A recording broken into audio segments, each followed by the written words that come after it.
IPL 17వ season ఆసక్తికరంగా సాగుతోంది. పలువురు యువ ఆటగాళ్లు సత్తా చాటుతున్నారు. కాగా ఈ మెగా లీగ్ ముగిసిన 5 రోజుల్లోనే టీ20 ప్రపంచ కప్ మొదలు కానుంది. జూన్ 1 నుంచి ఆరంభం కానున్న పోటీ ప్రపంచ కప్ కు విండీస్, యుఎస్ఏ సంయుక్తంగా ఆతిథ్యం వహిస్తున్నాయి. ఇంకా ఏ దేశము తమ జట్టును ప్రకటించలేదు. రోహిత్ శర్మ నాయకత్వంలోనే టీమిండియా బరిలోకి దిగుతుందని ఇప్పటికే బీసీసీఐ ప్రకటించింది. అయితే భారత జట్టు ఎంపికపై దాదాపు కసరత్తు పూర్తయింది. 15 మందితో కూడిన జట్టును మరో 2 వారాల్లో బీసీసీఐ సెలక్షన్ కమిటీ ప్రకటించే అవకాశం ఉందని సమాచారం. అప్పటికి ఐపీఎల్లో దాదాపు సగం మ్యాచ్లు ముగుస్తాయి. ప్లేయర్ ఆఫ్ ఫిట్నెస్ ను కూడా సెలెక్టర్లు పరిగణలోకి తీసుకోనున్నారు. ఇప్పటి వరకు జరిగిన మ్యాచ్ల ప్రకారం స్క్వాడ్లలో సీనియర్లకే అవకాశాలు ఉన్నట్టు తెలుస్తోంది. దీని ప్రకారం విరాట్ కోహ్లీ వరల్డ్ కప్ ఆడడం ఖాయమైంది.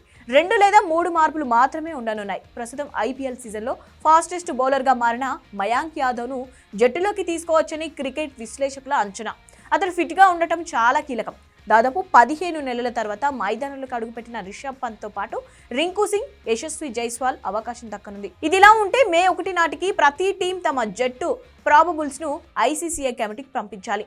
ఆ తర్వాత మే 25 వరకు అందులో ఏమైనా మార్పులు ఉంటే చేసుకోవడానికి ఛాన్స్ ఉంటుంది. కాగా గత వన్డే వరల్డ్ కప్ ఫైనల్ కు చేరిన టీమిండియా రన్నరప్ గా నిలిచింది. దాదాపు 10 ఏళ్ల నుంచి బీసీసీఐ ట్రోఫీ కోసం భారత్ కు నిరీక్షణ తప్పడం లేదు. ఈసారైనా ఆ నిరీక్షణను తెరదించాలని అభిమానులు కోరుకుంటున్నారు. వరల్డ్ కప్ కు భారత జట్టు అంచనా.